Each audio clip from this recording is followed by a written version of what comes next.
어떤 청교도 목사님은 이렇게 말씀하셨어요.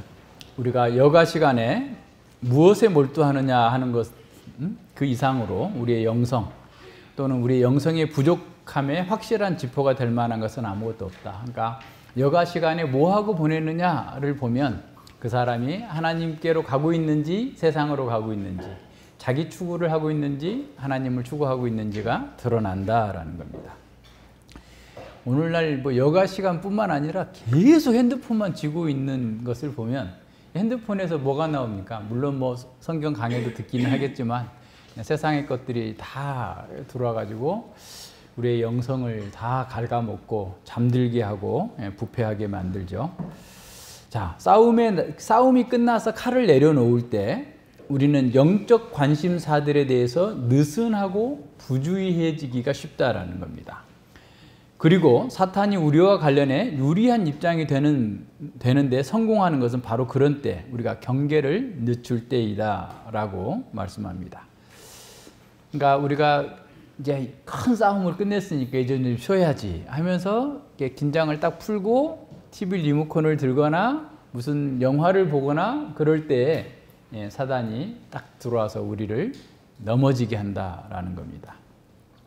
그래서 우리가 휴식을 즐기는 동안에 누구와 무엇을 하느냐가 우리의 경건의 상태를 잘 드러내주고 있다라는 사실을 기억해야 됩니다.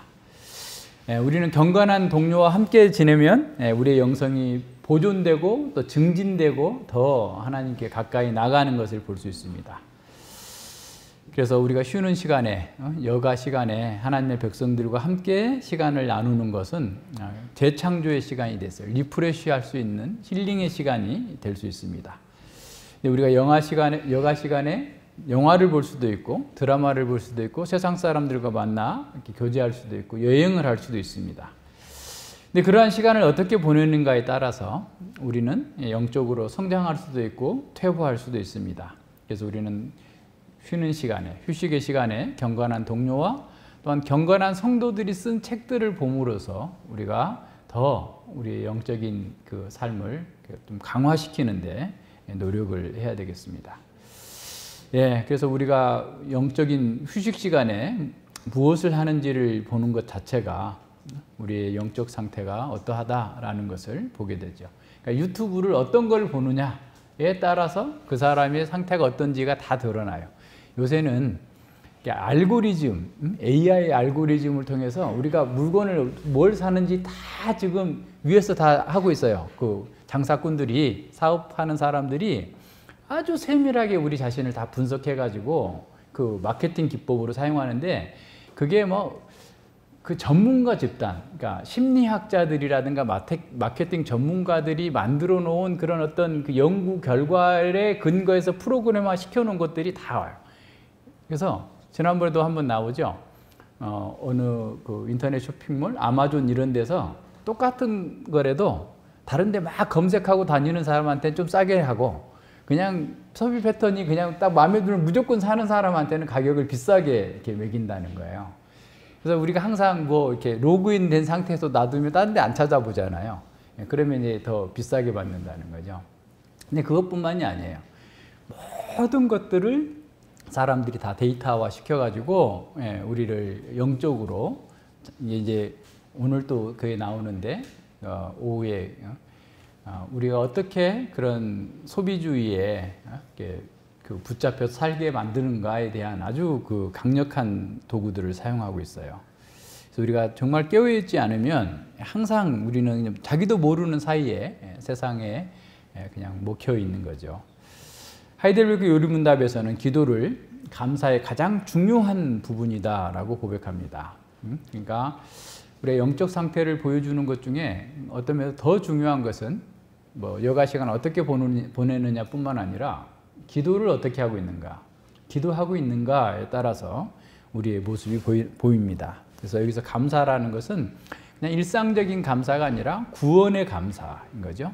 자신의 죄와 비참함을 깨닫고 구원받은 사람의 그 특징은 하나님께 기도하면서 하나님의 은혜에 감사로 표현한다라는 겁니다. 그래서 그 기도 속에서 하나님께 대한 감사와 구원에 대한 찬양이 이렇게 드러나게 되는 거죠. 우리가 기도를 공부하는 것은 우리 자신의 영적 상태를 점검하기 위함입니다. 우리가 진정으로 하나님과의 언약 관계 속에서 언약의 교제에 참여하고 있는지를, 또 어떻게 참여해야 되는지를 배우기 위함입니다. 오늘날 교회에 들어와 있는 많은 사람들이 언약의 교제로서의 기도를 이해하지 못하고 그저 자기의 그 생각과 또 욕망을 채우기 위한 하나의 수단으로 생각하는데, 기도의 본질과는 너무 멀리 떨어져 있는 것이죠. 그래서 이방인들과 같이 중언부언하는 기도가 많고 그냥 먹고 사는 것에 모든 게 매여 있는 것들 경우가 많습니다. 오늘 우리는 다윗의 기도를 통해서 진정한 기도의 모범을 배울 수가 있고, 우리도 또한 다윗처럼 기도로서 주님과의 언약적 교제를 할 수 있도록 우리에게 가르쳐 주고 있어요. 그래서 우리는 그것을 배울 수 있어야 됩니다. 다윗을 보면 가장 막내로 태어나가지고 사무엘이 왔을 때 식사 자리에도 초대받지 못하는 그런 사람이었어요. 그러니까 이새가 볼 때 다윗은 이건 그 선지자를 만날 수 있는 자격조차도 없는 사람, 종들한테 맡겨도 될 것을 그냥 막내인 다윗에게 너는 양들이나 지키고 있어라. 우리는 식사해야 되니까, 선지자 오셨으니 식사해야 되니까 라고 할 정도로 주목받지 못했던 그런 사람입니다. 그럼에도 불구하고 하나님께서 그런 무명의 다윗을 불러서 기름을 부어서 왕으로 세우시겠다고 약속하셨고, 그에게 성신이 임하여서 지혜와 힘과 능력을 더하여 주신 거죠. 그러나 이렇게 다윗이 기름 부음을 받았다 해도 곧장 왕이 된 게 아닙니다. 사울은 뭐 금세 왕이 됐지만 다윗은 수년 동안 거의 10년 이상을 고통 속에서 견디면서 인내하면서 자기를 훈련하고 하나님의 사람으로 다듬어져 가면서 하나님의 때를 기다렸어요. 자기에게 주어진 상황에서 인간적인 방법을 사용하려고 하는 수많은 유혹들이 계속해서 몰려왔음에도 불구하고 그는 하나님의 의와 하나님의 방식대로만 하겠다 하면서 불어 그 고통을 피하지 않고 견디어냈습니다. 다윗은 자신과 인간의 지혜를 거부하고 거듭 여호와의 지혜를 구하면서 자기의 지혜와 겸손과 또 세상의 어떤 능력과 지혜를 의지하지 않고 하늘로부터 오는 하나님의 말씀과 그 지시를 따라서 나아갔습니다. 그것이 진정한 겸손의 표지입니다. 시편 141편 5절에서 이렇게 말씀합니다. 의인이 나를 칠지라도 은혜로 여기며 책망할지라도 머리에 기름같이 여겨서 내 머리가 이를 거절치 아니할 것이라. 사실은 다윗은 의인이 자기를 치는 것뿐만 아니라 악인이 자기를 쳤을 때도 시므이가 막 저주를 하면서 돌을 던지고 막 이렇게 할 때도 온유하게 대답했어요. 그러니까 우리가 그냥 볼 때 성경의 어떤 인물들을 어떤 이상화 시켜놓고 대단한 뭐 위인처럼 생각하지만 우리와 똑같은 상황에서 사실은 똑같은 고민과 똑같은 시험을 겪으면서 어떻게 대응했는지를 잘 살필 필요가 있습니다. 우리 역시 마찬가지예요. 그래서 다윗은 모든 일에서 자기 영광이 아니라 주님의 영광, 자기 뜻이 아니라 주님의 뜻이 이루어지기를 구하면서 살아갔던 것을 우리에게 보여줍니다. 그래서 시편 115편 1절에서 여호와의 영광을 우리에게 돌리지 마옵소서, 오직 주는 인자하시고 진실하심으로 주의 이름에만 영광을 돌리소서라고 기도합니다. 그렇다고 해서 다윗이 완전한 사람은 아니었어요. 우리와 똑같은 사람이에요. 연약한 사람이에요. 그도 교만이 그 마음에 있어요. 디폴트 세팅이 돼 있어요. 기본적으로 죄인으로 태어났어요. 죄 가운데 태어났어요. 그래서 언제든지 넘어질 수 있는 위험이 있었던 사람이에요.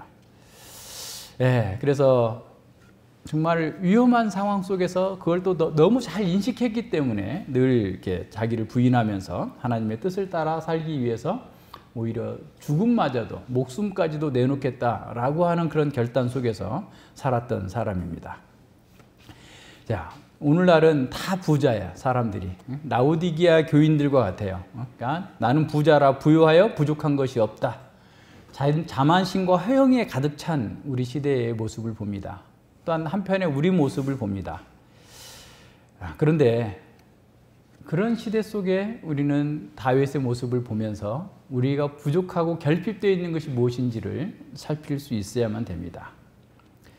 하나님께서 각 시대에 사용했던, 귀하게 사용했던 그 사람들은 아주 비범한 능력이나 재능을 타고난 사람들이 아니었습니다.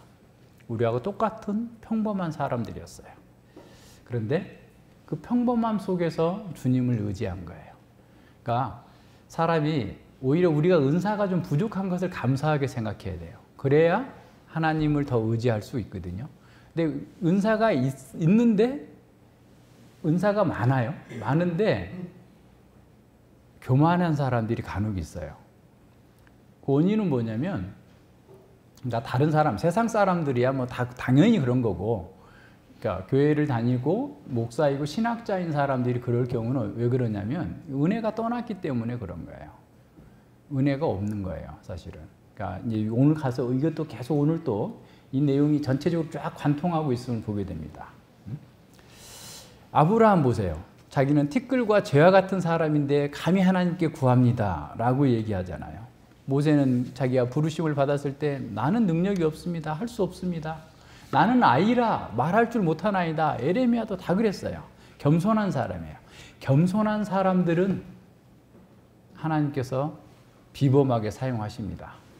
그러나 교만한 사람들은 하나님께서 내치세요. 하나님께서 능력이 없어서 그 능력 있는 사람을 찾는 게 아니에요. 하나님은 겸손한 사람, 정직한 사람을 찾고 사용하시는 겁니다. 근데 그 겸손한 사람이라는 특징이 어디서 잘 나타나냐면 기도의 사람이라는 점에서 나타나는 거예요. 교만한 사람들은 기도하지 않고 기도하더라도 바리새인처럼 자기의 의를 나타내고 자기 영광을 나타내고 자기가 뭔가 대단한 것을 할 수 있다는 것을 과시하기 위해서 기도하게 됩니다. 하나님은 겸손한 사람 다윗과 함께 하셨습니다. 그래서 그가 수많은 적들의 위협을 받았고 정말 죽을 고비를 여러 차례 넘겼지만 하나님께서 그를 세우셔서 유다의 왕이 되게 하셨고 그 후로도 7년 동안이라 사실 한번 생각해 보세요. 유다의 이제 사울은 죽었고 유다의 왕이 되었으면 당장 온 이스라엘의 왕이 되어야 된다. 또 온 이스라엘 사람들이 나중에 이제 그 다 장로들의 고백을 통해서 나오지만 하나님께 당신을 왕으로 세운 걸 우리가 알고 있습니다. 라고 다 그런 인식이 퍼져 있었음에도 불구하고 그러면 너희들 나한테 와 해가지고 개별적으로 어떤 권모술수를 써가지고 다 개별적으로 굴복을 시키거나 어떤 자기 방법으로 그들과 언약을 맺어가지고 밀당을 해가지고 정권을 잡고 전 이스라엘을 통일하려고 하지 않고 하나님의 때를 기다린 거예요.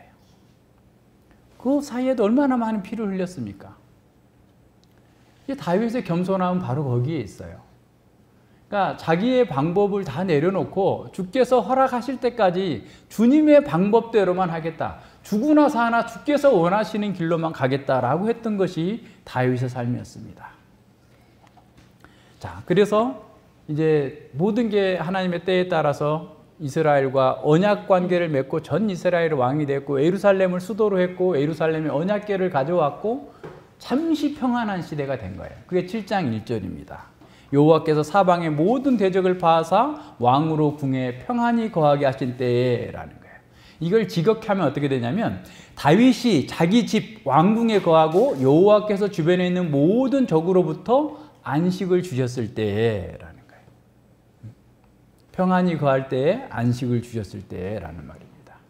그러니까 다윗이 안식하고 있는 것은 자기가 안식한 게 아니고 하나님께서 안식을 주셨기 때문에 안식한 거예요.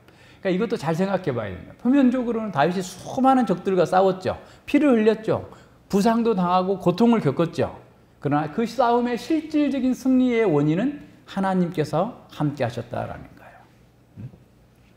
다윗은 이것을 자기 입으로도 여러 차례 고백해요. 사무엘하 5장 20절에도 그렇고 사무엘하 22장 30절에서도 이제 다음에 보게 될 시편 18편에서도 계속 그걸 고백하고 있습니다. 예. 자, 오늘 우리도 마찬가지입니다. 우리가 교회에서 수많은 일들을 하죠. 싸우죠. 싸워 나가죠. 뭐 계속해서 어려움들을 이렇게 부딪히면서 영적 전쟁을 해 나갑니다. 때로는 뼈아픈 상처를 당하고 아픔을 겪습니다. 예, 그러나 우리 힘으로는 그 어찌할 수 없어요. 다윗이 전투할 때마다 하나님께 기도한 것처럼 의뢰한 것처럼 오늘 우리도 그렇게 해야만 합니다. 하나님께서 우리에게 승리와 안식을 주실 겁니다. 그러나 가만히 있어서 승리와 안식을 주시는 게 아니라 우리가 해야 될 일을 열심히 할 때 그 속에서 하나님께서 승리하실 겁니다. 그래서 우리는 그 승리가 있기 전에도 이미 하나님께서 주시는 그 안식을 우리는 누리는 사람이에요. 고통과 시련 가운데에서도 우리는 안식을 누리면서 주님의 길을 갑니다. 그래서 어떠한 형편에서도 주님의 방식으로만 싸우겠다라고 나가야 됩니다. 자, 안식과 관련해서 한번 생각해 보면요. 자, 우리가 창세기를 공부한 것처럼 창세기 1장, 2장에서 사실은 안식이 시작됐죠. 예. 그리고 그 안식은 하나님과 함께 있음으로써 안식이 주어진 거예요. 그리고 이제 요한계시록 21장, 22장에 안식이 완성되는 것, 종말의 안식이 완성되는 장면을 보여줍니다. 그래서 사실은 역사가 쭉 진행되는 것은 안식의 회복이에요. 다시 말하면. 그죠? 그러니까 하나님 나라의 회복, 안식의 회복입니다. 예수님께서 이 땅에 오셔가지고 수고하고 무거운 짐진 자들아 다 내게로 오라 라고 하셨던 것도 내가 너희를 안식하게 하겠다라는, 쉬게 하리라 라는 말이 안식하게 하겠다라는 그런 말씀이죠. 그러니까 안식을 누리는 것은 가만히 있으면서 누리는 게 아니에요. 그러니까 창세기 2장에서도 가만히 있으면서 안식을 누리는 게 아니고 어떤 사람들은 그냥 무슨 옛날에 무슨 영화에 아무것도 안 해가지고 뚱부들이 돼가지고 뭐 지구가 다 파괴되고 어디로 떠나는 무슨 옛날 무슨 영화가 이렇게 있었던 것 같은데 그렇게 해가지고 안식을 누리는 게 아니에요. 그럼 어떻게 안식을 누리는가요? 예, 하나님의 말씀을 따라 사는 것. 주님께서도 그랬잖아요. 내게 와서 내 멍에를 메고 내게 배우라 그랬어요. 그러니까 주님의 멍에를 메고 주님의 방식으로 살라. 그러면 너희가 안식이 있다라는 거예요. 히브리서 기자도 히브리서 3장과 4장에서 너희가 안식하지 못하는 이유는 뭔 줄 아냐? 하나님의 말씀을 가볍게 여겼기 때문이다. 말씀대로 살 때 안식을 누리는 거다라고 말씀하는 거예요. 그래서 종말의 안식에 참여하려고 하면 주님 안에서 이루어진 그 종말의 안식에 참여하고자 한다면 주님의 방식대로 살라라는 겁니다. 다윗은 그 하나님께 주신 안식의 의미를 잘 알고 있었어요. 안식하게 했기 때문에 이제 나는 편하게 살자라고 있었던 게 아니라 주님을 위해서 내가 뭘 해야 될까? 주께서는 지금 뭘 원하실까라고 하는 생각에 미치게 된 겁니다. 그래서 앞서 얘기한 것처럼 평안의 시간에, 휴식의 시간에 뭘 추구하느냐가 그 사람의 영성을 보여준다고 했는데 다윗은 바로 그 안식하게 하셨을 때에 주님을 위해서 뭘 해야 될까를 생각하고 있는 겁니다. 예, 우리도 마찬가지예요. 우리도 정말 주님께서 안식하게 하셨을 때에 지금 안식을 우리에게 주셨을 때에 뭘 하라고 안식을 주셨는가를 생각해야 됩니다. 세상에 아주 잘 나가던 사람이 한순간에 넘어져 가지고 떨어지는 사람들이 얼마나 많습니까? 우리 계속 보고 있잖아요. 우리 주변에 있는 사람들, 유명한 사람들이 다 그렇게 넘어져서 피폐하게 돼버리잖아요. 그래서 우리에게 주어진 그 성공은 그것을 나태나 방종함의 기회가 아니라 새로운 형식의 경건으로 여길 때만 우리는 해롭지 않습니다. 그러니까 새롭게 내가 하나님께 나에게 이런 은혜를 주셨다면 이것을 더 하나님을 위한 기회로, 경건의 기회로 하나님 나라를 섬기기 위한 기회로 사용해야만 우리가 넘어지지 않을 수 있는 거예요. 다윗은 자신의 성공 때문에 타락하지 않았습니다. 자기가 왕이 된 것 때문에 막 의시되거나 뻐기지 않았어요. 자신의 성공은 여호와를 위한 더 큰 헌신을 위한 거다라는 사실을 생각했습니다. 그래서 다윗은 나단에게 자신의 갈망을 말한 거죠. 이것에 대해서 매튜앤님 목사님은 다윗의 갈망을 보면서 이렇게 해설합니다. 하나님의 은혜와 감사를 아는 사람은 자신이 하나님을 위해 충분한 일을 했다고 결코 생각하지 않는다. 이미 많은 일을 했을 때도 그는 여전히 또 다른 일을 하려고 생각한다. 은혜와 감사를 아는 사람은 하나님의 교회가 고통과 곤궁에 빠져 있는 것을 보면서 자신만의 편안한 삶을 즐길 수가 없다라고 해석합니다. 예, 우리는 어떻습니까? 우리에게 주어진 평안, 안식, 또 좋은 직장, 우리에게 주어진 새로운 기회를 어떻게 사용하고 있습니까? 자기 만족과 현세의 어떤 방종과 그런 쾌락을 위해서 사용하고 있습니까? 아니면 새로운 형식의 섬김으로 나아가도록 하나님께서 부르셨다는 사실을 알고 거기에 합당하게 행하고 있습니까? 잘 생각해 봐야 됩니다. 예, 두 번째, 다윗이 주어지는 그 언약의 배경이 안식이라는 점에서 우리는 다시 한번 주목할 필요가 있어요. 그럼 무슨 말이냐면 안식과 언약이 어떤 관계가 있는지를 살펴보자는 거예요. 그러니까 우리 창세기 2장에서 하나님께서 그들에게 안식을 주셨는데 그 안식을 주신 것과 언약과 어떤 관계가 있느냐라는 거예요. 거기서도 분명하게 말씀하고 있어요. 창세기 2장 15절에서 에덴 동산에 두셨다라는, 안식하게 하셨다. 근데 그 안식하게 하셨는데 어떻게 하고? 다스리며 지키게 하셨다. 뭘 다스리며 지키는 거예요? 16, 17절에 있는 언약 규정을 지키는 거예요. 그러니까 그걸 이제 다음에 우리 창세기 하면 좀 더 자세하게 할 예정인데, 창세기 2장 16절은 하나님의 언약의 규정으로서 그거를 지킬 때 어떻게? 안식을 누릴 수 있다라는 것을 보여주고 있어요. 그러니까 그래서 언약은 행위 언약이라 다른 모든 언약은 하나이에요. 그러니까 그렇기 때문에 이 언약을 지킬 때 그들이 복을 누리는 거예요. 언약 규정을 지킬 때 안식을 누리는 겁니다. 그러니까 안식과 성전, 하나님의 임재는 결국 하나로 연결되어 있어요. 그래서 안식의, 언약의 최종적인 것은 사실은 안식을 이루시는 하나님의 방법인 거죠. 그러니까 언약은 우리가 하나님의 안식에 참여하도록 만들어주는 하나님의 방식이에요. 그죠? 그래서 안식이 전제되지 않는 언약 관계란 있을 수 없는 거죠. 그러니까 우리가 어떤 계약을 할 때도 내가 뭔가를 어떤 물품이든 어떤 행위든 간에 그것을 얻기 위해서 계약을 맺는 거지 아무런 허무한 것을 가지고 계약하지는 않잖아요. 그러니까 마찬가지입니다. 그래서 모든 언약은 안식의 토대 위에 세워졌고, 그리고 언약은 그 종말의 안식을 지향하고 있어요. 그러니까 모든 구약의 언약은 종말에 이루어지게 될 최종적 안식을 지향해서 가고 있는 거예요. 그러니까 그게 빠지면은 그건 참된 언약으로 이해하지 못하고 있는 거죠. 그래서 다윗은 하나님께서 자신을 이렇게 크게 복을 주셔서 왕이 되게 하셨고 안식을 주셨는데, 그렇다면 난 뭘 해야 될까라고 하는 생각에 미친 거죠. 그래서 정말 이런 상황에서 하나님의 영광과 하나님의 뜻을 이루고자 하는 그런 그 간절한 갈망이 있었던 거예요. 그래서 헨리 스쿠겔은 신앙의 힘과 생명은 말보다 행동으로 더욱 잘 표현될 수 있는데, 그 이유는 행동이 더욱 생기에 넘치는 것이며 그들이 추진하는 내적 원리를 잘 표현하기 때문이다 그러는 거예요. 그러니까 신앙의 힘과 생명은 말보다 행동으로 드러나야 된다는 거예요. 똑같죠, 사실은. 우리의 의지가 거기에 동반돼서 하나님의 뜻을 나타내는 거죠. 그러므로 우리는 은사들이 있는 사람들의 품행을 보아서 그 은혜로운 은사들에 대한 최선의 평가를 할 수 있으며, 특히 그들이 우리의 복되신 구세주의 거룩한 삶을 온전히 따를 때 더욱 그러하다라는 거예요. 그러니까 주의 뜻대로 살 때 우리 속에 있는 신앙의 힘과 생명과 능력이 더 잘 드러난다라는 겁니다. 사람의 영혼의 가치와 탁월함은 그 영혼이 사랑하는 대상에 의해서 평가될 수 있다라고 말합니다. 그래서 다윗의 탁월함은 그가 가진 재능이 아니라 그가 하나님을 사랑하고 하나님의 영광을 위해서 자기를 헌신했기 때문에 그가 그렇게 아름다운 거예요. 그러나 그가 하나님의 영광이 아니라 세상의 쾌락과 자기의 안락을 사랑했을 때 비참하게 추락하게 되는 것을 봅니다. 이는 우리에게도 동일한 교훈을 줍니다. 우리가 무엇을 사랑하는가, 우리의 영혼의 가치를 하늘처럼 높일 수도 있고 지옥처럼 낮게 떨어뜨릴 수도 있어요.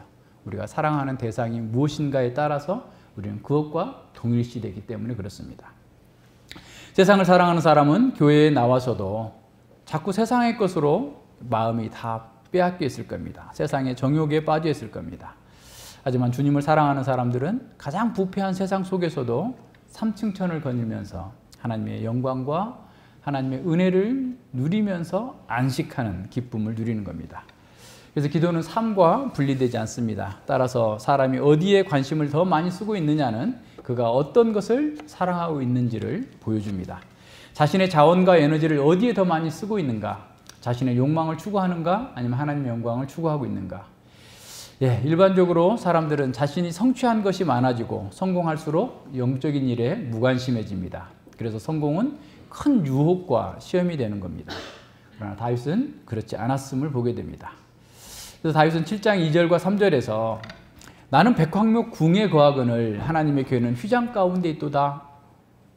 그래서 나단이 왕께 고하되 여호와께서 왕과 함께 계시니 무릇 마음에 있는 바를 행하소서라고 그랬어요. 자신은 백향목 궁에서 아름다운 궁에서 거하고 있는데 하나님의 궤는 회장 가운데 있는 것에 대해서 크게 불편한 마음을 갖게 된 겁니다.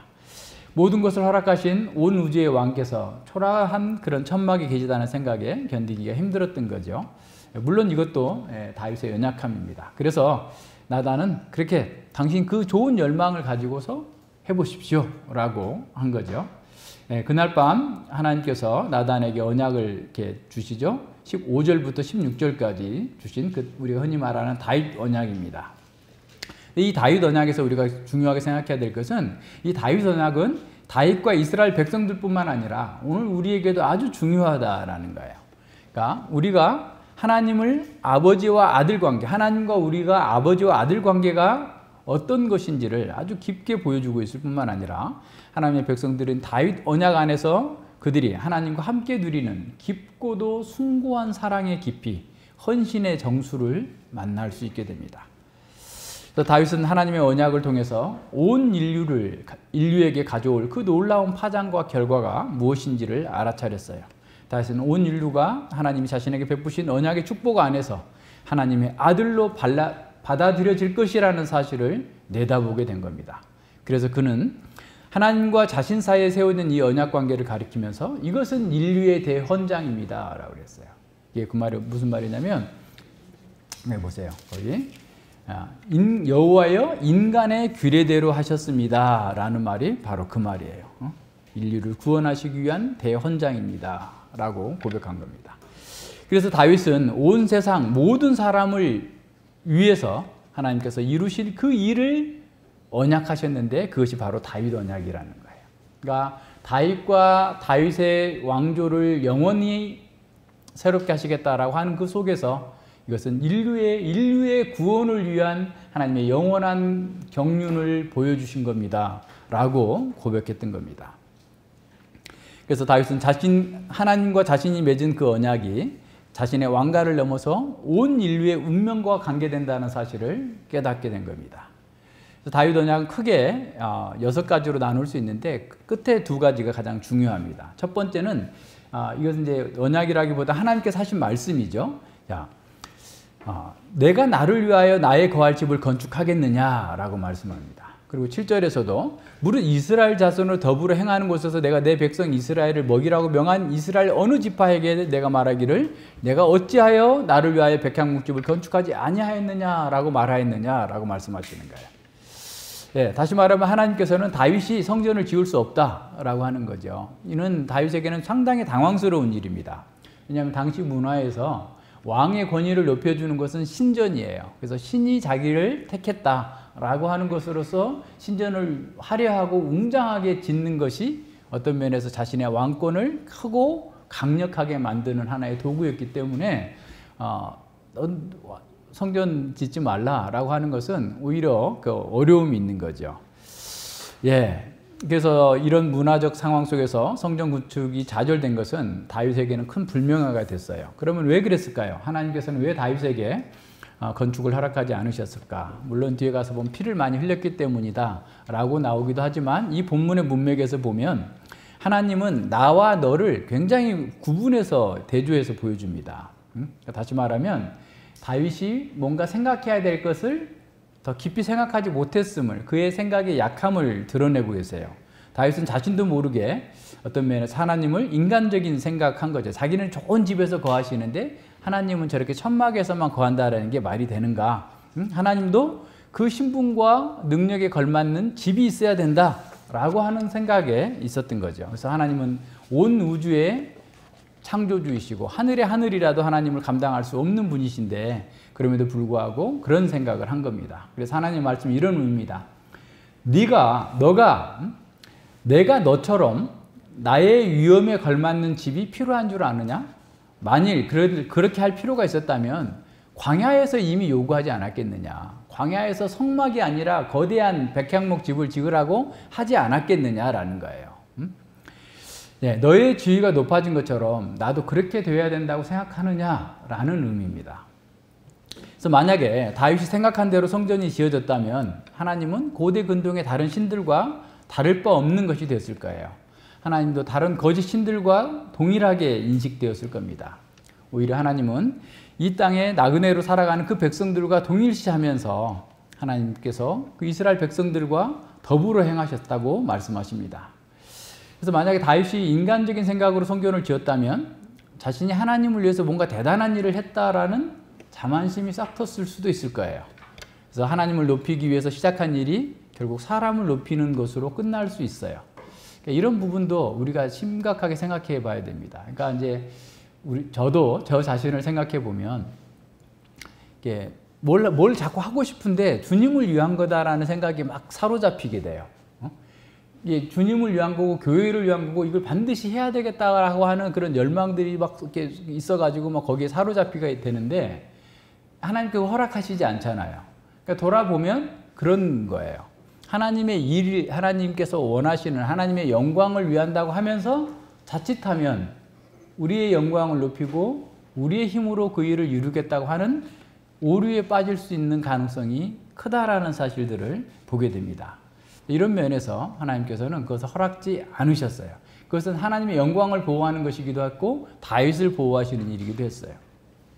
자, 두 번째로, 그래서 하나님께서는 자신에 대한 예배를 위한 지침을 줄 때까지 사람이 앞서서 무엇인가를 만들면 안 된다라는 사실을 이걸 통해서 보여주시는 거예요.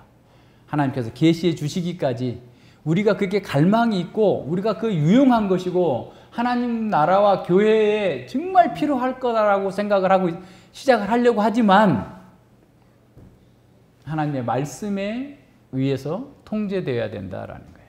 하나님의 때가 하나님께서 그렇게 하도록 하실 때까지 어떤 면에서 우리는 자제해야 된다라고 하는 사실을 보여줍니다.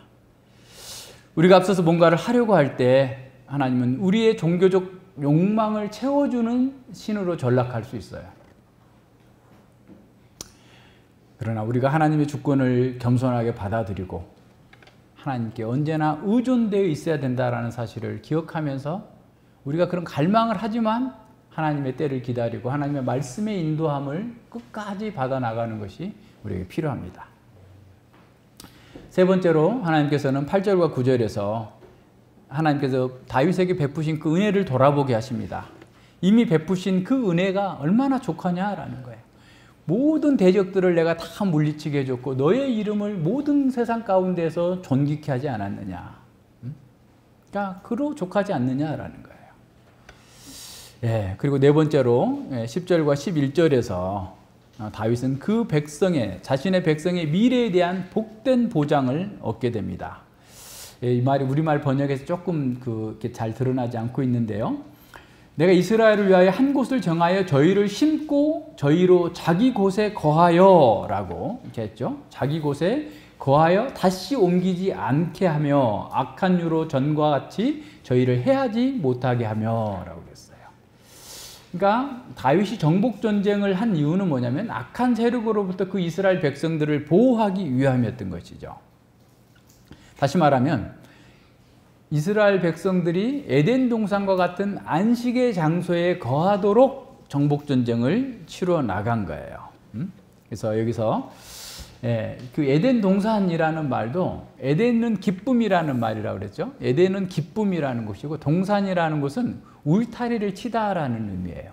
그러니까 기쁨과 안식을 누리도록 울타리를 쳐서 다른 대적들이 빼앗아가지 못하도록 한다라는 그런 페르시아의 어에서 나온 건데 그런 에덴 동산과 같은 곳에 그들을 두시겠다라고 약속을 하는 거예요. 이게 근데 그 평안케 하래, 그 11절 후반부에서 벗어나 평안케 하리라 미완료 시제예요. 그러니까 아직 완벽하지는 않고 장차 완전하게 하시리라 라고 하는 언약을 주신 겁니다. 예. 그리고 이제 다섯 번째와 여섯 번째가 중요한 건데 하나님께서 다윗이 그의 집을 하나님의 집을 짓지 않게 하시고 오히려 하나님께서 다윗의 집을 지어 주시겠다라는 거예요. 그래서 다윗의 집은 다윗의 왕조를 가리키는 거예요. 왕으로서의 그 국가를 세워 주시겠다라고 말씀하는 겁니다. 그러니까 다윗은 돌과 나무로 집을 지어 드리겠다라고 하나님께 말씀드렸지만 하나님께서는 그를 위해서 영원히 존재할 영원한 집, 영원한 왕조를 세워주시겠다라고 약속하십니다. 이 언약에서 다윗은 다윗의 후손이라고 그랬는데 짜라라는 씨예요. 여인의 후손과 같은 말이에요. 또 아브라함의 씨를 통해서 그 씨라는 말과 다 동일한 말입니다. 그래서 하나님의 그 언약을 이루어 주시겠다라는 거예요. 다시 말하면 그리고 그 언약도 아버지와 아들이 되게 하시겠다라고 약속하십니다. 그래서 하나님과 인간 왕과의 관계가 사실은 이렇게 아버지와 아들이다. 이것은 언약의 공식이에요. 언약할 때마다 이 아버지와 아들이 되리라 라고 하는 그 언약의 문구입니다. 그래서 이 언약은 무조건적인 언약으로 하나님께서 그 당사자가 인간이 언약을 파기한다 할지라도 예전처럼 사울처럼 버려버리시지 않고 다윗의 그 후손을 통해서 그 관계를 계속해서 유지해 간다라고 말씀하시면서 무조건적인 언약으로 주어집니다. 여섯 번째, 그 다윗의 왕조는, 다윗의 집은 영원할 거다라고 말씀합니다. 그래서 다윗의 후손에 대한 약속과 다윗의 집에 대한 약속이 하나로 연결되어 있어요. 그래서 하나님께서는 다윗의 몸에서 날 그 자식, 그 후손을 통해서 그에게 견고한 집 왕조를 세워주시겠다라고 약속하십니다. 다윗이 하나님의 이름을 위해서 집을 지으려고 했을 때 하나님은 먼저 다윗을 견고한 집을 지을 것이다 라고 언약하십니다. 하나님 다윗에게 존귀한 이름과 또 그 장소, 자기 곳에 그리고 안식을 약속해 주십니다. 이 세 가지 약속이 연결되어서 하나님은 다윗에게 견고한 집을 약속해 주시는 거예요. 견고한 왕조, 견고한 역사를 완성해 주시겠다라고 말씀해 주십니다. 그래서 이 견고한 집에 대한 약속은 앞서 언급된 모든 언약의 연속이자 절정이라고 말할 수 있습니다. 만약 다윗의 후손들이 죄를 범할 경우에 인생의 막대기와 채찍으로 징계하시겠지만 그 언약하신 왕국은 영원할 것임을 말씀해 주십니다. 다시 말하면 인간의 죄로 말미암아서 그 언약이 깨어지지 않는 거라고 말씀하십니다. 주권적인 하나님의 은혜가 그 언약을 보호하고 지켜주시기 때문입니다. 하지만 언약에 담긴 이 저주는 모든 언약 속에서 나타나고 동일하게 적용됩니다. 모세 언약을 파기한 자들이 받을 저주만큼 다윗 언약을 파기한 사람들에게 임할 재앙은 역시 동일합니다. 다윗이 나중에 6계명과 10계명, 간음과 살인을 하는 그 계명을 어겼을 때 그가 받는 징계가 얼마나 혹독했는지를 생각해 보면 알 수 있습니다. 그래서 다윗과 다윗의 후손이 범죄할 때 인생 막대기와 인생 채찍으로 징계하시겠다라고 하는 말씀은 언약과 죄는 병립할 수 없다라는 것을 보여줍니다. 우리가 구원받았다고 해서 죄를 가볍게 여긴다면 언약 백성이라는 특권 때문이라도 더 강력한 징계를 받을 수 있다는 사실을 기억해야 됩니다. 따라서 우리는 언약의 유지와 성취가 하나님의 주권에 달려있고 그리고 우리는 그 구원을 잃지 않을 거다라고 해서 방종하면서 자기의 정욕을 추구하면 안 됩니다. 오히려 죄의 유혹이 몰려올 때마다 지옥문에서 도망치듯이 최선을 다해서 피하고 도망쳐야 됩니다. 그렇지 않으면 하나님의 징계의 매를 맞게 될 것입니다. 하나님은 언약으로 자신을 다윗에게 묶으시고 다윗 또한 이 언약을 통해서 하나님께 매이게 되었습니다.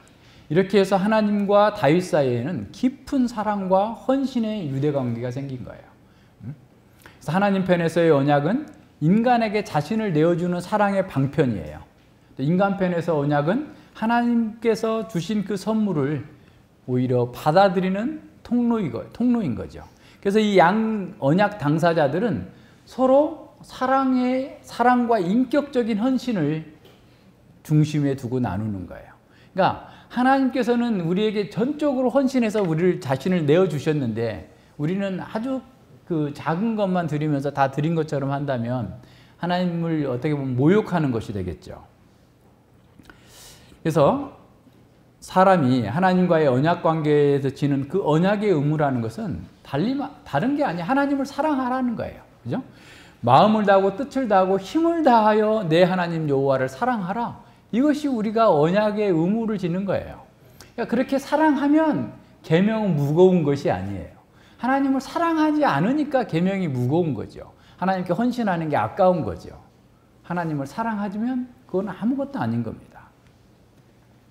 하나님의 뜻이 나의 뜻이 되고 나의 존재가 하나님의 거룩하심을 반영하고 내가 하나님의 선하심을 따라서 살아갈 때 그 속에서 하나님의 언약적 사랑, 하나님의 헤세드를 우리가 경험하고 그 헤세드를 또한 증거하고 나타내는 겁니다. 이런 모든 언약은 예수 그리스도를 통해서 완전한 성취를 이루었습니다. 예수님은 다윗의 후손으로서 오셔서 구약의 모든 예언을 성취하셨고 그를 믿는 모든 자들에게 영원한 다윗 왕국, 하나님 나라를 상속받도록 이끄셨어요. 이제 우리는 예수님 안에서 다윗 언약의 다윗과 하나님이 맺은 그 언약 속에서 내가 다윗이 된 거예요. 이제 우리가 다윗 언약에 참여했다라는 것은 하나님과 우리의 관계에서 내가 다윗의 자리에 있다라고 생각하시면 돼요. 주님께서 다윗의 자리를 이루셨고 그 언약을 성취하셨고 그 주님 안에서 우리는 다윗과 함께 하나님과 언약을 맺은 거예요.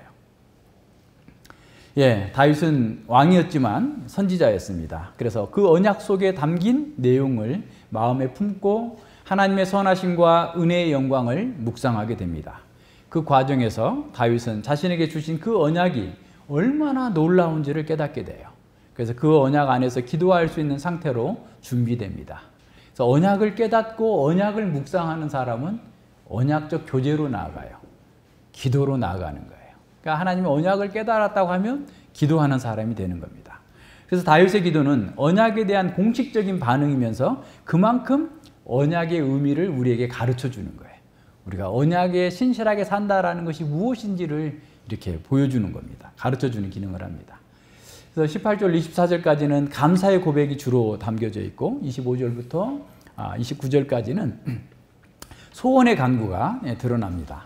그래서 언약의 말씀을 통해서 주어진 그 복을 깨달은 다윗은 그 마음이 감사로 충만해졌어요. 그래서 18절을 봅니다. 다윗 왕이 여호와 앞에 들어가 앉아서 가로되 주 여호와여 나는 누구오며 내 집은 무엇이간데 나로 이에 이르게 하셨나이까. 다윗은 여호와의 성전에 들어가 영광의 하나님 앞에서 무릎 꿇고서 앉아서 기도합니다. 그래서 기도를 위한 첫 단계는 하나님의 말씀을 깨닫고 그 말씀을 묵상하고 그 말씀 안에서 말씀의 진정한 의미를, 언약의 의미를 깨닫는 겁니다. 이렇게 영원한 언약을 들은 다윗은 교만해진 것이 아니라 오히려 자신과 같이 약하고 비천한 자에게 은혜를 베푸신 하나님을 찬양합니다. 하나님의 은혜는 사람을 교만하게 만들지 않습니다. 은혜는 자기를 성찰하면서 마음을 낮추게 합니다. 참된 예배의 자리로 나아가게 합니다. 예, 그래서 다윗은 나는 누구오며 내 집은 무엇이기에 나를 여기에 이르게 하셨나이까 라고 고백합니다. 다윗은 하나님의 존전에서 얼마나 자신이 보잘것없는 사람인지에 대해서 깊이 깨닫게 됩니다. 그래서 다윗의 기도는 처음부터 끝까지 주님의 은혜에 감사하고 주님의 은혜를 찬양하는 것입니다. 이러한 찬양은 여호와를 높이는 다윗의 공경심과 함께 어울릴 때 한층 더 고양되고 있습니다. 그래서 찬양의 목적은 하나님과 자신 사이의 그 엄청난 그 차이를 말하는 데 있어요. 그러니까 우리는 너무 요새는 너무 사람들이 높아져 있어요.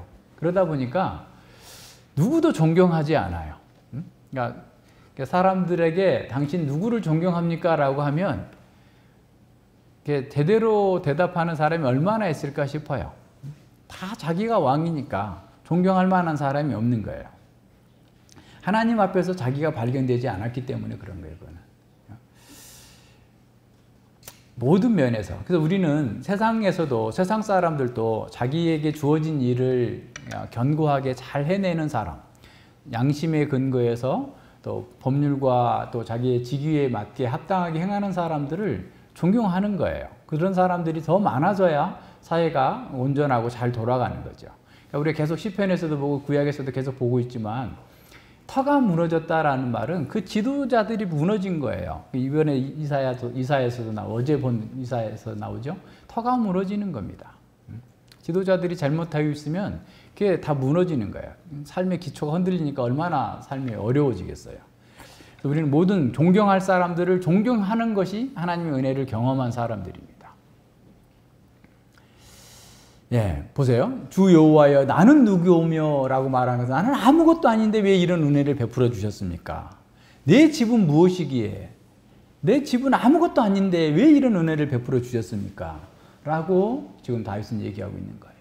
그러니까 다윗은 다른 사람들보다 뭐 육체적으로나 영적으로나 뭐 지혜를 따지거나 다 모든 면에서 탁월한 사람이었죠. 그러나 그 모든 것들은 하나님께서 은혜로 주신 것이고, 그렇기 때문에 사실은 자기는 아무것도 아닌 사람입니다 라고 고백하는 거예요. 그러니까 우리도 역시 우리 찬송가에서 나오지만 나는 무엇이 간데 벌레 같은 사람에게 나에게 이렇게 큰 은혜를 베푸셨습니까? 라고 하는데, 그런 의식이 늘 우리 가운데 있어야만 됩니다. 다윗은 자신에게 가진 은사가 아무리 크고 탁월하다 할지라도 그 실상은, 자기의 실상은 벌레와 같고 티끌과 같다라는 사실을 인정한 겁니다. 왜냐하면 하나님께서 이렇게 만들어 주시지 않았다면 자신은 아무것도 아니었다라는 사실을 알기 때문에 그렇습니다. 그러니까 이렇게 겸손한 사람이 하나님께 나아갈 수 있어요. 스스럼 없이 나아갈 수 있는 겁니다. 예, 다윗은 이러한 그 언약이, 자신에게 주어진 언약이 자신만이 아니라 하나님 백성 전체를 위한 또 대표하는 것이라는 사실을 받아들인 겁니다. 깨달은 겁니다. 그래서 다윗이 하나님의 은혜로 하나님의 언약의 파트너가 된 것처럼 우리 또한 하나님의 은혜 가운데에서 하나님의 언약의 파트너가 되었다는 사실을 기억해야 돼요. 그래서 예수님 믿는 성도들은 사실은 다윗처럼 다 존귀한 신분의 사람들입니다. 그 사람이 세상에서 어떤 직업을 갖고 무슨 일을 하든지 간에 다윗처럼 그 이름이 존귀한 사람이에요. 성도라고 하는 이름은 가장 존귀한 이름이에요. 세상에 그 무엇과도 비교할 수 없는 그런 이름을 가진 사람이에요. 그래서 우리는 이 성도들을 바라볼 때 물론 부족하고 연약하지만 왕 같은 제사장으로 바라보고 다윗 왕처럼 존귀하게 생각할 수 있는 그런 마음을 가져야 됩니다. 그리고 그 성도들을 위해서 기도할 수 있는 사람이 되어야 됩니다. 그래서 우리의 신분, 우리가 주어진 이 놀라운 은혜, 우리에게 주어진 놀라운 은혜가 우리가 아니라, 우리가 노력해서 얻은 것이 아니라 하나님의 전적인 은혜로 말미암은 것이다라는 사실을 알게 될 때 그것을 찬양으로 나아가게 되는 겁니다. 다윗의 기도는 여호와의 신실한 사역과 자신을 향한 여호와의 특별한 환대를 찬양하는 것으로 나갑니다. 그래서 이 기도는 한마디로 여호와의 위대하심을 기리는 찬양이죠. 그래서 최소한 다윗은 주 여호와라는 말을 계속해서 연호하고 있어요. 그러니까 다윗은 하나님의 통치를 다루면서 하나님을 찬양하고 동시에 하나님의 열정과 언약 안에서 비롯된 자기 왕국의 지위를 집중시키면서 하나님께 기도하고 있는 거예요. 주 여호와여라는 그 표현은 하늘에 계신 우리 아버지여라는 그런 표현과 동일해요. 구약에서 이 표현이 7회 정도 사용되고 있는데 창세기 15장에서 하나님과 아브라함이 언약 체결할 때 15장 2절과 8절에서 아브라함이 했던 그런 칭호입니다.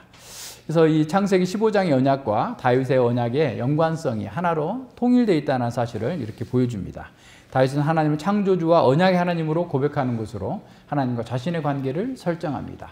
주 여호와라는 칭호는 또 만군의 여호와라는 칭호로 강화되고 있는데, 이 칭호는 언약궤와 관련이 있고 이스라엘을 지키시는 수호자로서의 여호와의 군사적 능력을 말하는 데에서 그 절정을 달합니다. 만군의 여호와, 거룩한 용사로서의 여호와를 보여주시는 거예요. 자기 백성을 지키시는 그런 하나님의 능력을 찬양하고 있는 것이죠. 그래서 다윗은 자신에게 베풀어진 그 은혜가 높고 존귀하다는 사실을 찬양합니다. 다윗은 이미 주어진 것도 감당할 수 없는, 예상할 수 없는 그런 은혜였는데 더 큰 은혜를 주신 것에 대해서 감사드립니다. 그래서 다윗은 이것이 주 여호와의 인간의 규례대로 하였나이다 라고 되는데, 이걸 직역하면 이 또한 사람들을 위한 가르침이 되게 하셨나이다, 이 또한 사람들을 위한 법이 되게 하셨나이다 라는 표현입니다. 다윗은 하나님의 언약이 인류 전체를 위한 삶의 지침으로 이해하게 된 거예요. 다시 말하면 하나님께서 모든 인류를 위해 세우신 하나님의 경륜의 아웃라인, 규례로서 모든 인간을 구원하시는 하나님의 경륜을 이루는 그 규례로, 법으로, 가르침으로 주셨다라는 뜻입니다. 다윗은 온 인류의 미래와 운명이 하나님께서 자신과 맺은 그 언약에 달려있다라는 사실을 알고 고백하고 있는 겁니다. 그러니까 15, 16절에서 내 후손과 내 왕집이 영원할 거다라고 하는 그 언약, 다시 말하면 메시아의 언약으로 받아들인 겁니다. 다윗은 이 복된 언약이 이스라엘만을 위한 것이 아니라 모든 인류를 위한 것임을 깨닫고 고백한 거예요. 그래서 구약학자들은 이것은 인간의 규례입니다 라는 말, 인류를 위한 헌장입니다. 다시 말하면 인류를 구원하기 위한 하나님의 영원한 경륜을 말씀하셨습니다 라는 것으로 이해합니다. 인류의 운명을 좌우할 대원칙이 바로 다윗 언약이라는 겁니다. 모든 시대의 사람들의 행복과 불행은 바로 이 다윗 언약에 의존되어 있다는 말입니다. 그렇습니다. 다윗 언약에 어떻게 반응하냐에 따라서 예수 그리스도께 어떻게 반응하느냐와 연결이 되어 있어요. 그래서 하나님께서는 천하 인간의 구원 얻을 만한 다른 이름을 주신 것이 없는 것처럼 다른 언약을 주신 적이 없습니다. 다윗은 이러한 메시아의 언약을 통해서 자기 후손으로 오실 메시아께서 하나님의 영원한 경륜을 궁극적으로 성취할 것을 내다보면서 기도한 거예요. 우리 시편 110편에서 본 것처럼 바로 그런 의도를 다윗은 알고서 이렇게 기도한 겁니다. 따라서 다윗이 20절에서 이렇게 말씀드립니다. 주 여호와는 종을 아시오니 다윗이 다시 주께 무슨 말씀을 하오리까? 더 이상 바랄 게 없습니다. 주께서 그렇게 메시아를 통해서 온 인류를 구원하시겠다고 하는 그 언약을 지금 세우셨으니 제가 더 이상 바랄 것이 없나이다 라고 말씀하고 있는 겁니다. 22절과 23절에 보십시오. 주의 말씀을 인하여 주의 뜻대로 이 모든 큰 일을 행하사 주의 종에게 알게 하셨나이다. 여호와 하나님이여 이름으로 주는 광대하시니 이는 우리 귀로 들은 대로 주와 같은 이가 없고 주 외에는 참신이 없음이니이다 라고 선언합니다. 모든 것이 주의 말씀대로 이루어졌고 그 기쁘신 뜻대로 되어진 것입니다 라고 고백하는 겁니다. 세상에 이런 신이 어디에 있습니까? 라는 찬양이죠. 이사야 42장 9절에서도 이사야는 보라 전에 예언한 일이 이미 이루었느니라. 이제 내가 새 일을 구하노라.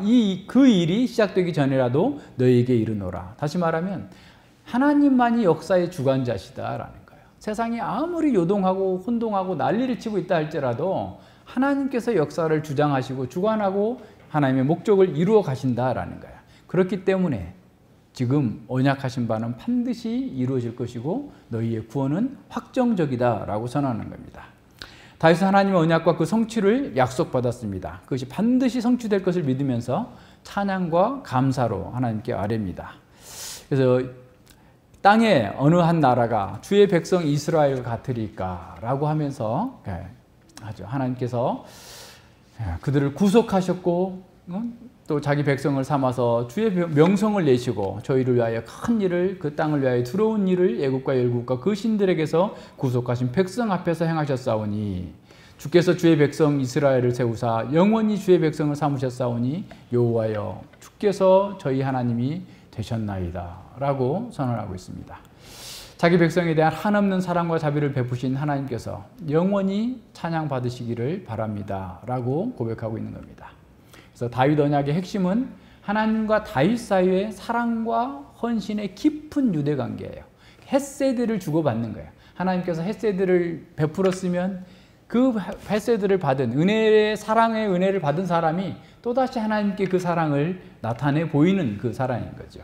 그래서 언약 안에서 하나님은 다윗을 아들로 삼아 희생적으로 사랑하셨고 다윗은 하나님을 아버지처럼 순종하며 나아갑니다.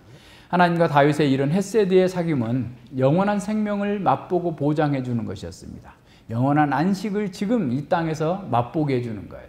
다윗 왕가는 온 인류의 이 언약의 복을 매개하는 통로가 되었어요.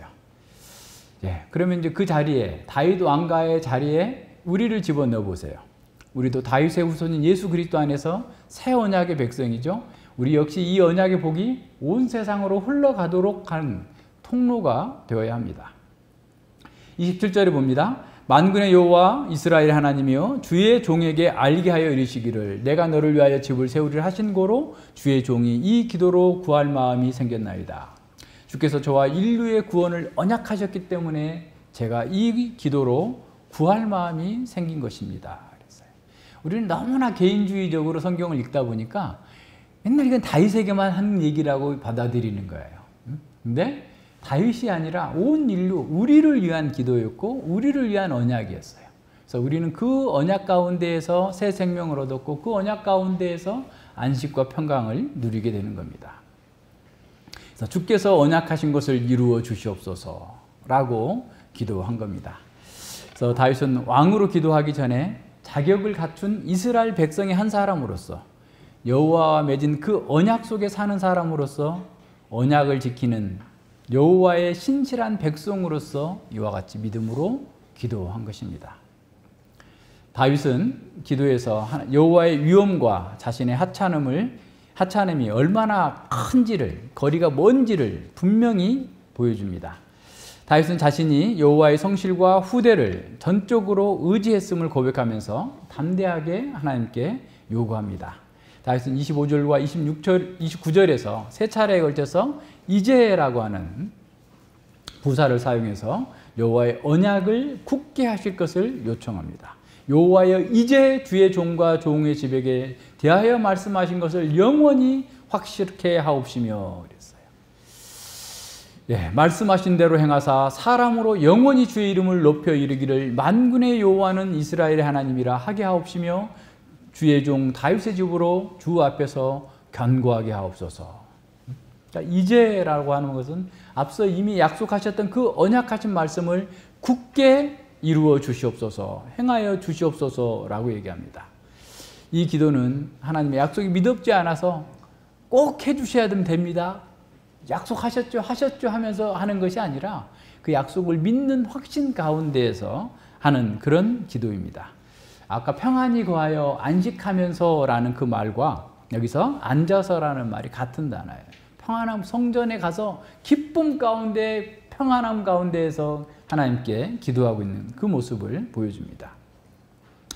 다윗은 하나님 언약이 참되다는 것을 고백하고 확신 가운데에서 받아들이는 그 믿음으로 기도한 겁니다. 히브리어에서 언약은 베리트입니다. 묶다라는 말이에요. 마치 다윗은 하나님께서 그 언약으로 자신을 묶으셨다는 것을 확인하고 있습니다. 그리고 그 기도를 통해서 여호와의 언약으로 여호와를 동여매고 있어요. 여호와께서 다윗과 자신을 묶은 것처럼 다윗이 여호와를 또한 그 언약으로 묶는 그 상황이 기도하고 있는 겁니다.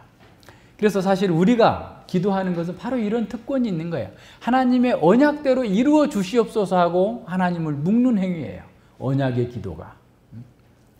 그래서 하나님의 백성이 하나님의 언약으로 하나님께서 언약하신 것을 반드시 이루시도록 기도하는 것은 그 언약을 사용해서 하나님을 꽁꽁 동여매는 것과 같습니다. 여호와 하나님이 이제 주의 종과 종의 집에 말씀하신 것을 영원히 확실케 하옵시며 말씀하신 대로 행하소서. 메시아를 통해서 온 인류를 구원하시겠다고 했던 그 약속을 이제 이루어 주시옵소서라고 기도하고 있는 겁니다. 하나님의 약속을 믿는다면 우리는 또한 이렇게 약속의 성취를 탄원할 뿐만 아니라 그 약속으로 하나님을 동여매는 기도를 하는 사람이 되어야 됩니다. 이것이 기도의 놀라운 능력과 기도의 핵심입니다.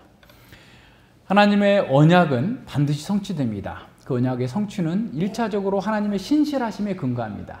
더 나아가서 다윗과 같이 그 언약을 이루어 주시기를 기도하는 신실한 하나님의 백성들이 있었기 때문에 반드시 이루어지게 됩니다. 하나님의 약속으로 하나님을 묶어서 기도하는 사람들의 활기차고 끈질긴 권리 주장은 약속하신 하나님께 영향을 미칩니다. 솔로몬은 그 언약을 기억하면서 그렇게 기도합니다. 여호와 하나님이여 주의 기름 부음 받은 자에게 얼굴을 돌이키지 마옵시고 주의 종 다윗에게 베푸신 은총을 기억하옵소서. 다윗의 언약하신 것을 그대로 지금 기억하시고 이루어 주시옵소서라고 기도하는 겁니다. 이사야는 하나님께서 그 언약을 기억하시도록 파수꾼들에게 세우고 계속해서 언약의 말씀을 기도하라고, 이루어 주시라고, 기도하라고 명령하고 있어요. 너희 여호와로 기억하게 하시는 자들아 너희는 쉬지 말며 또 여호와께서 예루살렘을 세워 세상에서 찬송을 받게 하시기까지 그로 쉬지 못하게 하라.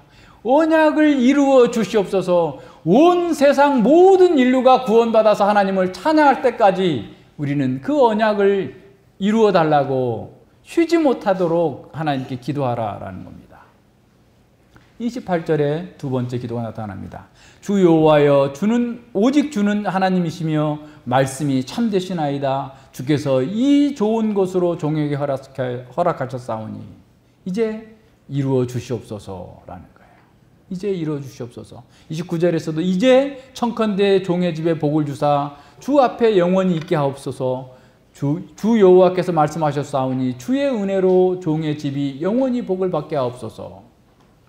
세상을 구원하고 세상에 생명을 주실 그 하나님 나라, 그 왕조가 세워져서 그 왕조가 영원히 상속사가 있고 또 늘 안전하고 번성하여 영원히 복을 받게 해달라.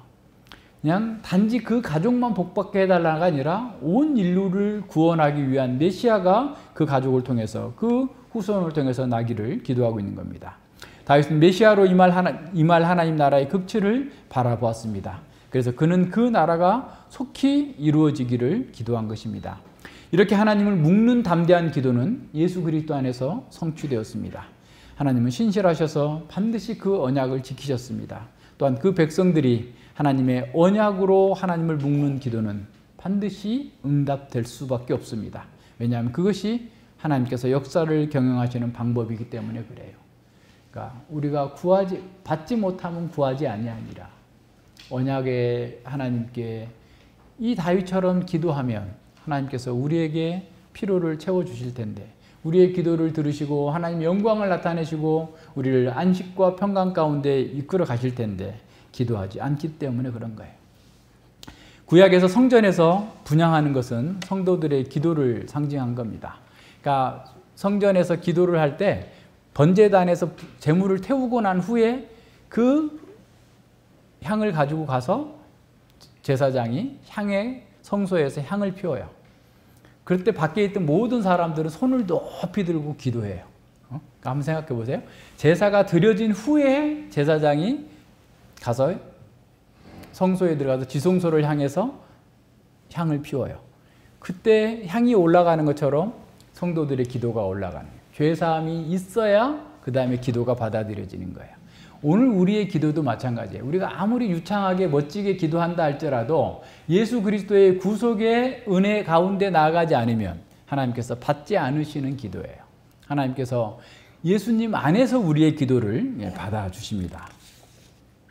그래서 분향단에서 그 분향이 드려질 때 우리의 기도가 올라가요. 그래서 요한계시록에서는 세 군데서나 금향로에 성도들의 기도가 천사들의 손에 들려서 하나님께 올라가는 모습을 비춰주고 있어요.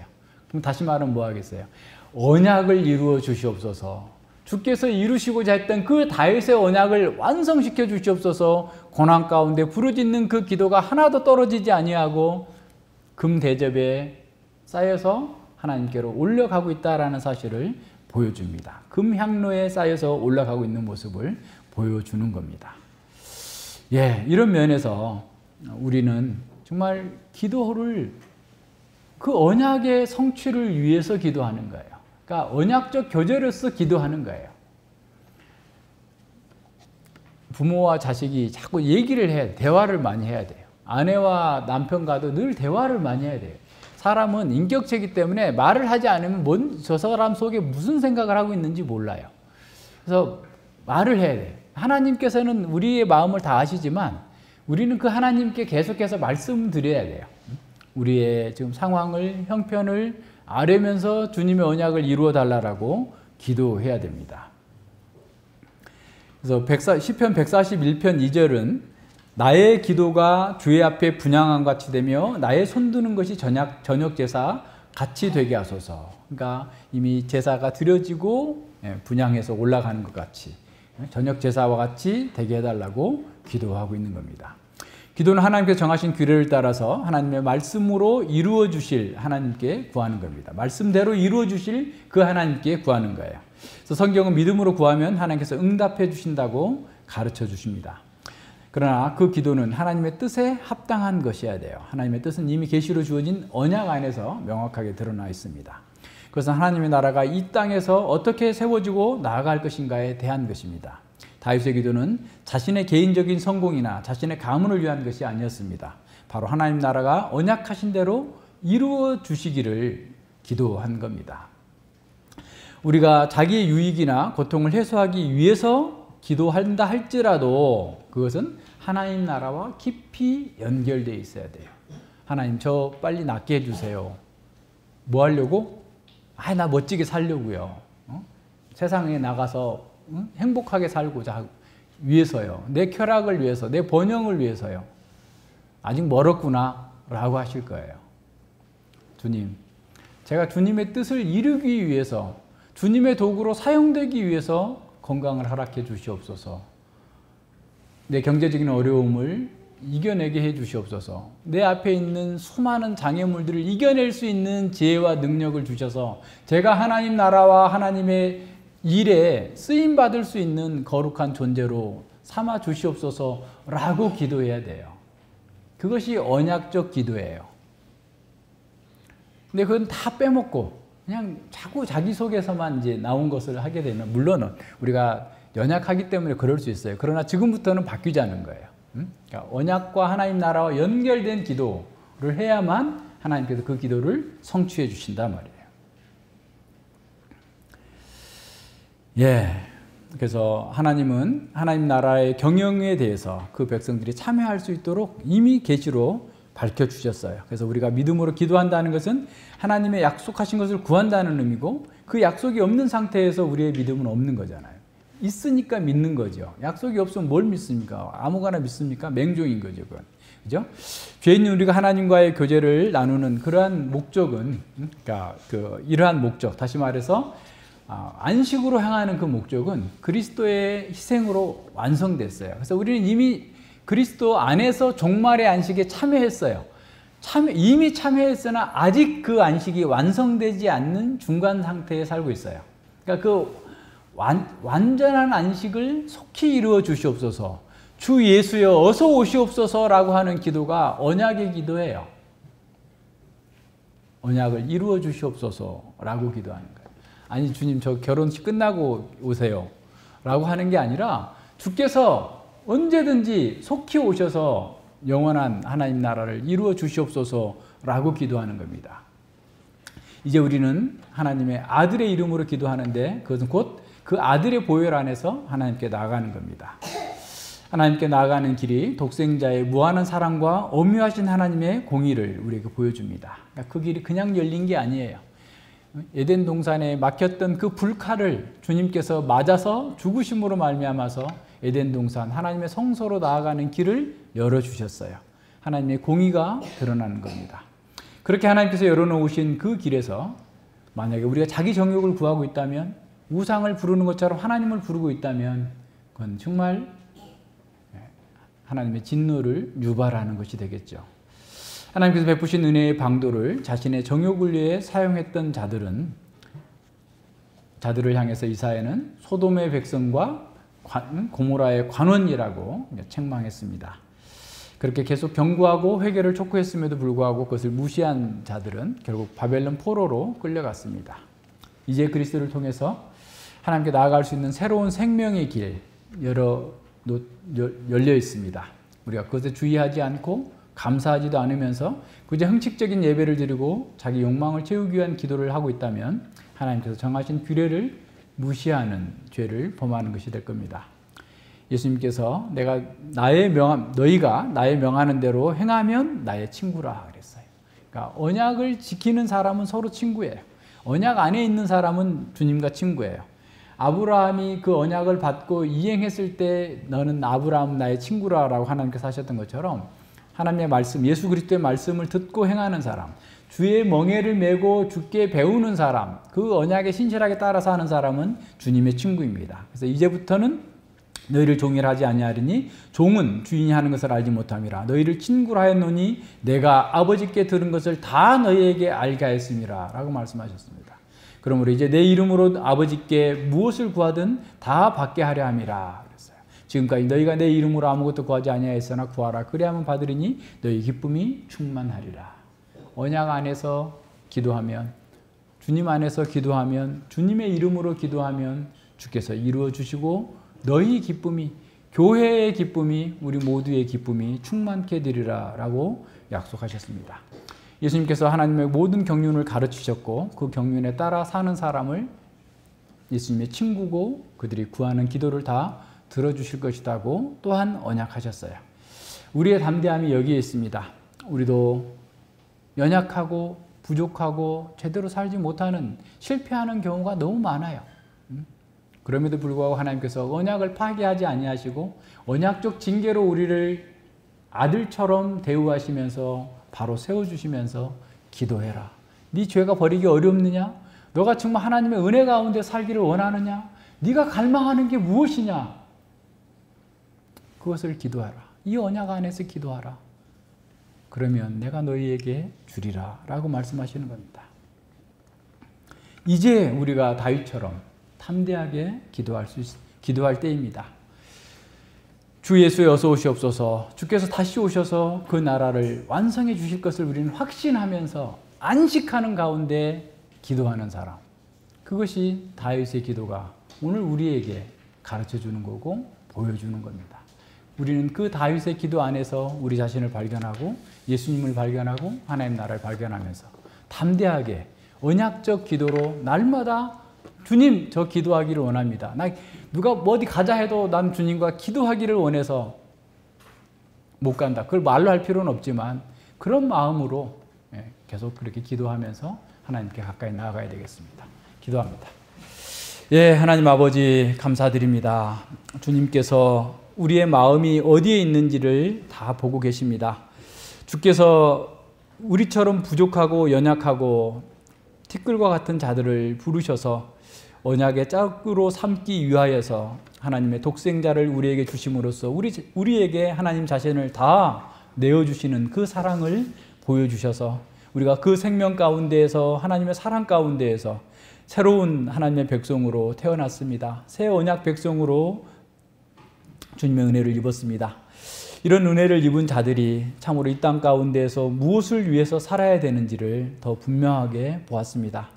우리가 더 은혜를 입은 자답게 겸손하게 주님의 언약 안에서 신실하게 주님을 사랑하게 하여 주시옵소서. 주님을 사랑하는 그 속에서 그 언약 가운데에서 진정한 생명과 안식이 있음을 알고 누리면서 이 복음을 온 세상에 증거하고 나타낼 수 있도록 이끌어 주시옵소서. 감사드리며 예수님 이름으로 기도드립니다. 아멘.